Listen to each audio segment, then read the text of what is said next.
Hello and welcome to our weekly Spotlight segment. It's now my pleasure to introduce my next guest, is Roger Royse. Roger, thank you for being with us today. Thanks for having me. So how are things as an attorney in the law field? Well, surprisingly good in my business. Our practice is primarily corporate and tax and business law, and there are still transactions being done. Wonderful. Well, wonderful. Well, I wanted to get right into some of the things. One of my first questions are just various ways, as I indicated in the introduction, different ways to hold title. And a lot of people don't really understand some of the flexibility they have in this area. And so let's talk about it. Right, so I'd like to talk a little bit about entity ownership. I am a business lawyer, and primarily I'm concerned with business properties.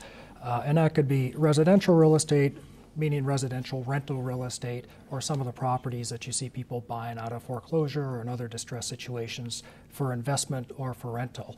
Okay. And oftentimes in that market, in fact, most often in that market, liability protection is a major concern. And that implies entity ownership. Limited liability companies, corporations, limited partnerships, sometimes business trusts, those sorts of entities. So certainly title to real estate, business real estate, or other business assets could be held as tenancy in common, but oftentimes an entity such as a corporation or partnership or LLC is most appropriate.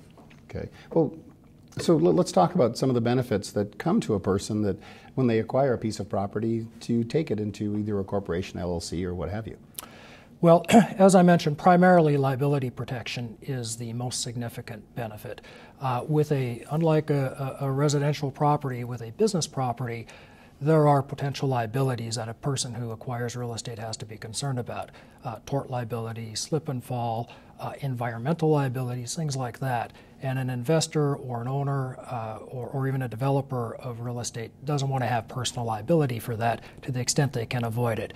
And an entity acts as a shield if properly structured and formed, shielding the owner from the actual liability. So that's the first benefit, is liability protection, or what we call bankruptcy proofing. In addition, there are some other practical advantages. Number one is an entity allows for separation of ownership and control of property. In other words, the ultimate owners of the property, the shareholders or the members or what have you, do not necessarily have to be the people who manage and control the property. That would be a property manager, a general partner, if it's a corporation, Right, shareholders, that sort of thing. Okay. Well, when you were talking about the limited liability, is it your recommendation then to have, if you and I were entering into a contract, which we are not, but this is an example, if you and I were entering into a contract to acquire a piece of property and multiple properties, would we want to combine them all into one entity, or would it be better and more effective for us to limit the liability just to what happens on that piece of property, and then when we buy another, to set up another type of entity? Probably the latter. And that's normally what we would do, is form a separate, what we call a special purpose entity or a single purpose entity, an SPE, usually a limited liability company, and each LLC would own one property. And that way we bankruptcy proof that property, and whatever bad... And there's no reach to other things. Exactly. Whatever bad things might happen to that property won't infect all of your other properties. Well, that's a good thing. So in that type of a structure, when do you lean more towards a limited liability corporation or partnership, or just a standard S corporation or something of this type? So what differentiates the two for different types of investments? Yeah, good question. An LLC is now the entity of choice throughout the country for real estate investments, with some exceptions and jurisdictions like Texas we don't have to worry about. But LLC is typically what we'd use because it is so flexible and there are tax advantages. In the case of a non-wasting asset, such as land, that should be in an entity where it can be placed into the entity and taken out of the entity without tax consequences. In the case of depreciating assets, or what we call wasting assets, such as equipment or inventory or supplies, you oftentimes see those assets held in an S corporation or maybe even a C corporation. The reason being that they will never come out a corporate solution. They're just going to depreciate away. So we won't have that tax problem that we would have if we tried to bring the property back up to the owner level. Okay.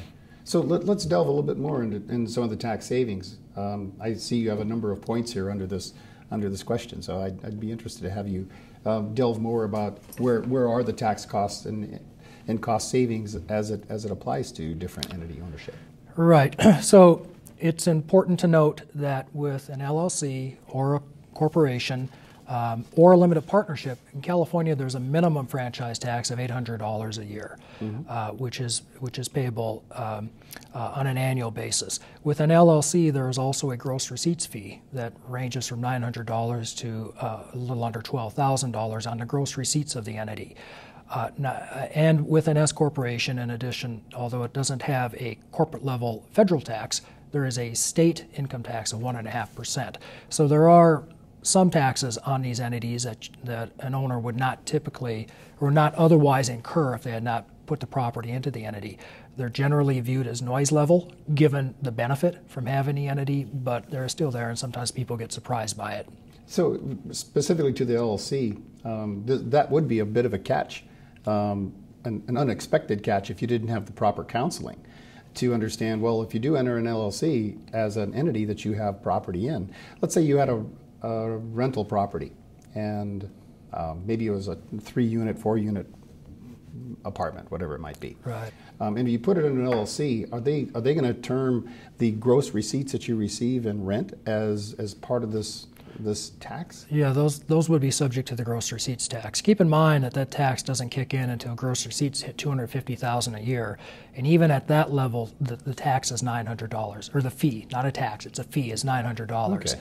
So, like I say, it's a relatively small amount, but yes, it would apply to rents. Oh, okay. So then someone who has a business, they have to be a little bit more careful because their business might have gross receipts of $1 million, even though they are, after expenses, they may be taking home 150 or so thousand. You'll be subject to maybe leaning towards that higher number then. That's right. That's certainly true. And businesses that operate on a very thin margin, this might surprise you, but service stations, gas stations, for example, if they operate on very thin margins, that can be a significant number. But for real estate, grocery stores as well. Grocery stores, stores, yeah. We could probably think of a lot of them. But typically for real estate, it's not.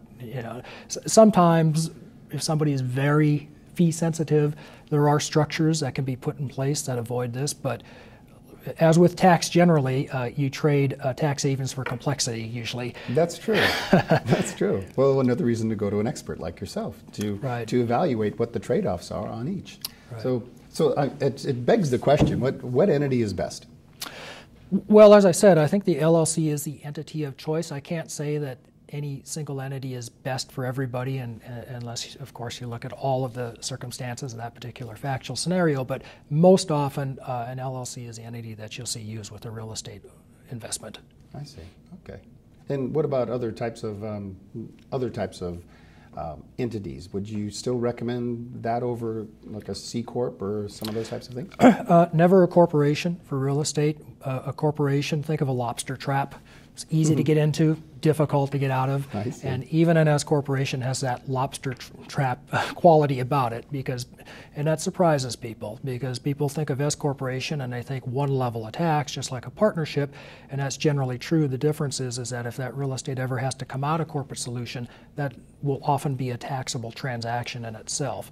Now, there is a benefit to not having an entity at all, and that's that it's easier to facilitate a 1031-like kind of exchange.